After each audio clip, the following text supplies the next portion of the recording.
Easy കുക്കിങ്ങിൻ്റെ പുതിയ വീഡിയോയിലേക്ക് എല്ലാവർക്കും സ്വാഗതം. അപ്പോൾ ഇന്നത്തെ വീഡിയോയിൽ നമുക്ക് കാണിക്കുന്നത് നമുക്ക് 2-3 തരം ഫ്രഷ് മീൻ കിട്ടിയിട്ടുണ്ട്. ഫ്രിഡ്ജിൽ വെക്കുകയോ ഐസ് ഇട്ട് കിട്ടുകയോ ചെയ്തതല്ല, നല്ല ഫ്രഷ് മീൻ തന്നെയാണ് ഒന്നിച്ച് കിട്ടിയിരിക്കുന്നത്.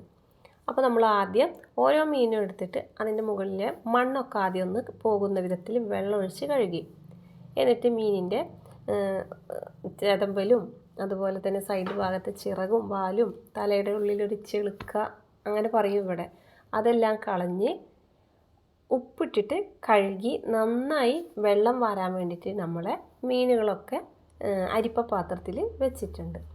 എന്നിട്ട് ഞാനിവിടെ ആദ്യം എടുത്തിട്ടുള്ളത് അറക്കിയ കുട്ടികളാണ്. ഇത് ഏകദേശം ഒരു 350 ഗ്രാം വരുന്ന ഓരോ അറക്കിയ കുട്ടികളാണ്. 350-400 ഗ്രാമൊക്കെ അടുത്ത് വരുന്ന അറക്കിയ കുട്ടികളാണ്. ഇതൊരു 5-6 കഷ്ണമാക്കി മുറിക്കാവുന്ന അത്ര വലിപ്പത്തിലുള്ള മീനുകളാണ്. ഞാനിവിടെ ഇതിനൊരു 3 പീസാക്കിയാണ് ഇപ്പോൾ മുറിച്ചെടുക്കുന്നത്.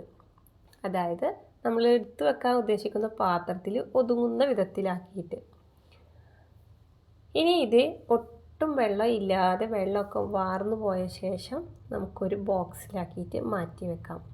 അപ്പോൾ അതാ ഇത് കറിക്ക് ഉപയോഗിക്കാനാണ് ഏറ്റവും നല്ല ടേസ്റ്റ്. പൊരിച്ചാലും ടേസ്റ്റ് തന്നെയാണ്, എന്നാലും കറിക്ക് നല്ല ടേസ്റ്റാണ്, നല്ല രുചിയായിരിക്കും. അതുകൊണ്ട് തന്നെ ഞാൻ ഇതിനൊരു ബോക്സിലാക്കിയിട്ട് മാറ്റി വെക്കുന്നുണ്ട്. അപ്പോൾ ഇതുപോലെ ഒന്നിച്ച് മീൻ, അത് ഫ്രഷ് മീനായിരിക്കുമ്പോൾ തന്നെ ഐസ് ഇടാത്ത മീനൊക്കെ ആകുമ്പോൾ കുറച്ചധികം തന്നെ വാങ്ങിച്ച് വെക്കും. എന്നിട്ട് നമ്മൾ ഫ്രിഡ്ജിൽ വെച്ചാലും നമുക്ക് നല്ല രുചിയോടുകൂടെ തന്നെ കറി വെക്കുമ്പോൾ ടേസ്റ്റ് വ്യത്യാസമൊന്നുമില്ലാതെ കറി വെക്കാൻ പറ്റും. ഇനി നമുക്ക് അടുത്തതായിട്ട് ആവോലി കുട്ടികളാണ്. ഇതും ഈ പറഞ്ഞ പോലെ തന്നെ നന്നായി കഴുകി മണ്ണൊക്കെ കളഞ്ഞ ശേഷം വെള്ളത്തിലൊന്ന് ആ മണ്ണൊക്കെ കളഞ്ഞിട്ട് ഉപ്പിട്ട് കഴുകി വെള്ളമൊക്കെ നന്നായി വാർന്നു പോയ ശേഷമാണ് ഈ മീനും ഞാനിവിടെ മുറിച്ചെടുക്കുന്നത്. അപ്പോൾ ഇത് മസാല പുരട്ടി വെക്കാൻ വേണ്ടിയിട്ടാണ്. ഇനി നമുക്ക് കറി വെക്കുകയായാലും കുഴപ്പമില്ല, അതല്ല പൊരിക്കണമെങ്കിലും കുഴപ്പമില്ലാത്ത വിധത്തിലാണ് മസാല പുരട്ടി വെക്കുന്നത് കേട്ടോ. അപ്പോൾ അതാ ഇതിൻ്റെ ദശയിലൊക്കെ നന്നായി താഴ്ന്ന രീതിയിൽ, അതായത് മുള്ളുമ കൊള്ളുന്ന വിധത്തിൽ വരഞ്ഞ് എടുക്കണം. എന്നാലാണ് നമ്മൾ മസാല പുരട്ടി വെക്കുമ്പോൾ ഉള്ളിലേക്കൊക്കെ നന്നായി ഇറങ്ങി ആ പുളിയും എരിവൊക്കെ പിടിക്കുള്ളൂ. അപ്പോൾ ഇതിനാവശ്യമായിട്ടുള്ള മഞ്ഞൾപ്പൊടി, ഉപ്പ്, മുളക് പൊടി, ഒരല്പം ചെറുനാരങ്ങയുടെ നീര്, അതല്ലെങ്കിൽ സുർക്ക, ഇതേതെങ്കിലും ഒന്ന് ചേർത്തിട്ട് നമുക്ക് ഇതിനൊന്ന് മിക്സ് ആക്കിയിട്ട് ഒരല്പം വെളിച്ചെണ്ണയും കൂടെ ചേർത്താൽ കറി ഉഷാറായിട്ടാണ്. അപ്പോൾ ഞാനൊരു ടീസ്പൂണ് നമ്മളെ കവർ പൊട്ടിച്ച്, വെളിച്ചെണ്ണയുടെ കവർ പൊട്ടിച്ചിട്ടുണ്ടാവുമല്ലോ, അപ്പോൾ അതിൽ ലാസ്റ്റ് വരുന്നത് ഞാൻ ചെരിച്ച് വെച്ചിട്ടുണ്ടായിരുന്നു. ആ വെളിച്ചെണ്ണയാണ് ഇപ്പോൾ ഒഴിച്ച് കൊടുത്തിട്ടുള്ളത്. എന്നിട്ട് ഇത് നന്നായി കൂട്ടി തിരുമ്മിയിട്ട് ഈ മസാല ഈ മീനിലോട്ട് പുരട്ടി വെക്കാം. എന്നിട്ട് നമുക്കിത് ഫ്രിഡ്ജിൽ വെക്കാം.